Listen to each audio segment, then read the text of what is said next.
তুমি আমার বদঅভ্যাস ছিলে, তাই তো শরীর জুড়ে কোথাও হজম হতো না। খাওয়ার আগে পানি না খেলে গলাতেই খাবার আটকে যেত। কি এক অদ্ভুত মায়া ছিল মনে। তুমি ছিলে অস্থিরতার এক ধ্যান, মুগ্ধতার অপর নাম। শহরের অলিগলি জুড়ে ছিলে আঁকা বাঁকা পথ, দাড়ি কমাহীন এক লম্বা চিঠি। তুমি আমার বদ অভ্যেস ছিলে, কথার জাদুতে আটকে যাওয়া এক মন ভোলানো মায়া ছিলে, চোখে দেখার এক নেশা ছিলে। ইচ্ছে না হলেও অনিচ্ছায় ছিল তোমার বাতাসে আসা যাওয়া।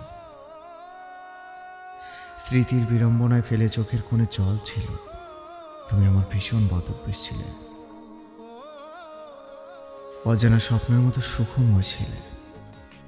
নীরব কথার শব্দমালা আর বাঁকা হাসির মন্ত্র ছিলে। তুমি আমার সত্যি বদ অভ্যেস ছিলে। স্যাঁতস্যাঁতে দেয়ালের রং ছড়ানো আর খোলা ছাদের আকাশ ছিলে তুমি। অসাবধানতার ভুল উত্তর ছিলে। হারিয়ে যাওয়ার রমণের চিবুকের থেমে থাকা সুর, রাখালের বাঁশের বাঁশি, কৃষকের কষ্টের জমিতে সোনার ফসল, বানে ভাষা মানুষের বারবার বেঁচে থাকার লড়াই।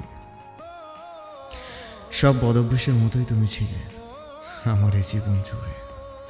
তুমি আমার বদ অভ্যেস।